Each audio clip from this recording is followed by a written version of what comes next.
Much debate has gone into which of the mainline Avengers is the most powerful of the group, and oftentimes, one of the names to consistently appear near the top of the list is Sokovian refugee turned Avenger and superhero Wanda Maximoff, the Scarlet Witch. After the events of WandaVision and Wanda's subsequent rebirth as the fabled Scarlet Witch, it was hinted that she had the potential to grow even more powerful than the Sorcerer Supreme, and it is widely believed that she is one of the most powerful Avengers to date, and perhaps one of the most powerful beings in the Marvel Universe.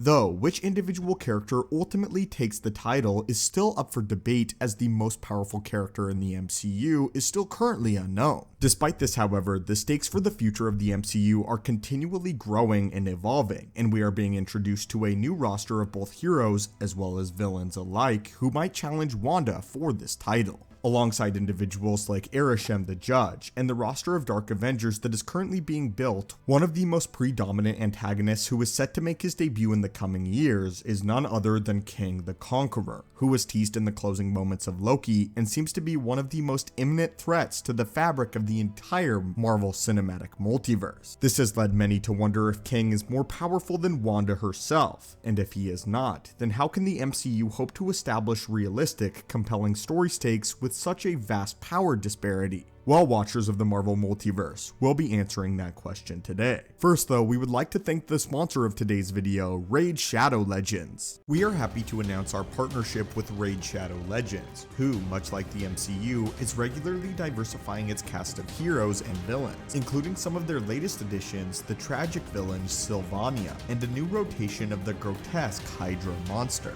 Sylvania, the guardian of the Spirit Keep, has been shunned, betrayed, and cast out of her own kingdom, in an arc I personally love. And as she wanders the land, she will stop at nothing to stop your heroes on their quest. As an avid healer, she will be incredibly difficult to take down without healing reduction spells.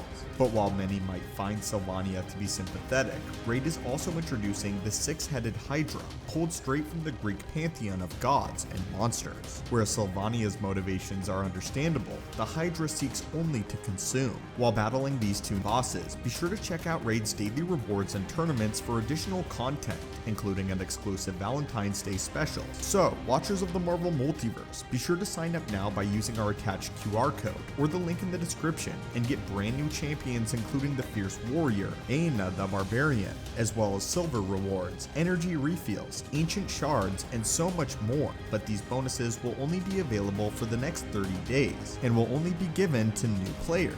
But you have to act now before time runs out. Thanks again to Raid Shadow Legends for sponsoring this video, and let's get straight into today's topic.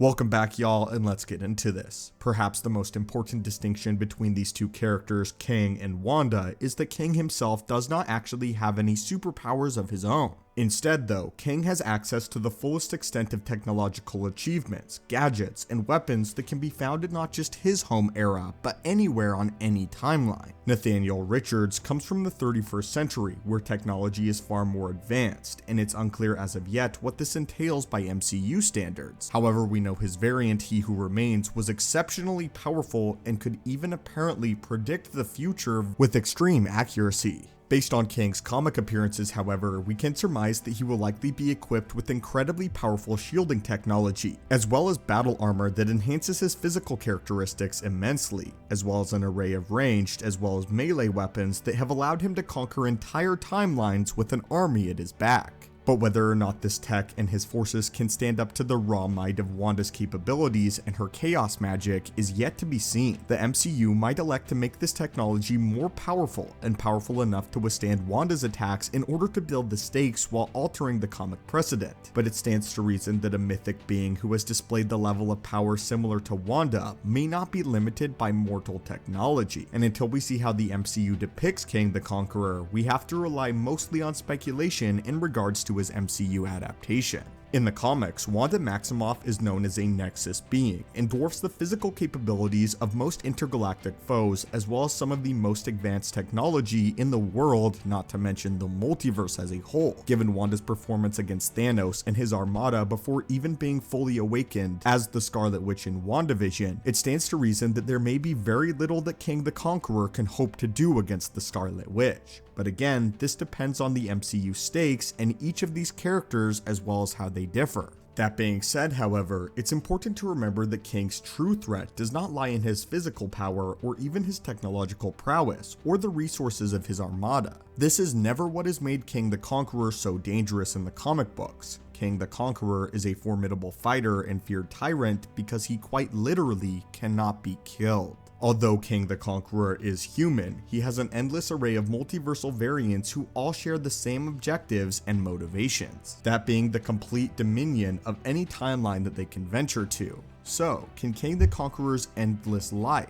stand up to Wanda Maximoff's endless power? If one Kang dies and one invasion is thwarted, it is only a matter of time before another Kang approaches the mainline MCU, and it's only a matter of time before even the Great Scarlet Witch is eventually overwhelmed in some way or another. As we also have to remember that Kang the Conqueror is one of the most intelligent beings in Marvel Comics. Even if Scarlet Witch is able to ward off every iteration of Kang throughout her lifetime only protects a set number of years on the sacred timeline, and she is only human after all. Wanda Maximoff is canonically around 30 years old, and the events of WandaVision seem to show that she is entering the prime of her life in terms of her physical power. Scarlet Witch, though, is subject to the same aging patterns as any normal human despite her immeasurable power, and if she is able to protect her home from the incursion of Kangs, all they have to do is jump forward a few short decades to a generation where the Scarlet Witch is no longer able to protect her world. The roster of the Avengers team is always in flux, and in just the past 10 years, we have seen the rapid expansion and diversification of the MCU's cast of iconic characters, beginning all the way back with 2008's Iron Man. Before Iron Man's arrival on the scene, however, the only widely prominent Avengers were Captain Marvel, who was off-world for the duration of her tenure, and Captain America, who had been lost and presumed dead for decades. While some incredibly talented human characters like S.H.I.E.L.D. operatives Natasha Romanoff and Clint Barton were present, very few enhanced individuals had presented themselves in the mainline MCU. It was indicated in the first Thor movie that he had spent very little time, if any, on Earth, and the Earth was largely without any superpowered defense force capabilities at the time. The Kingdom of Wakanda had advanced technology to rely on, but they were still largely in isolation, and arguably the most prominent superheroes of the era were the first generations of Ant-Man and the Wasp. This just goes to show the drastic power disparity between the two given eras of the MCU, and the Kangs are not limited to only the current day and current age. Meaning, if the Kangs wanted to invade this era where Wakanda was separated from the rest of the world, Ant-Man and the Wasp were the only prominent superheroes, Captain Marvel was off-world, and Captain America was on ice, it would be exceptionally easy for them to dominate Earth. Not to mention, Thor is probably not even aware of what is going on Earth, and very little eyes are on this small blue world. The Eternals aren't even allowed to interfere. Kang could conceivably take over with very little opposition.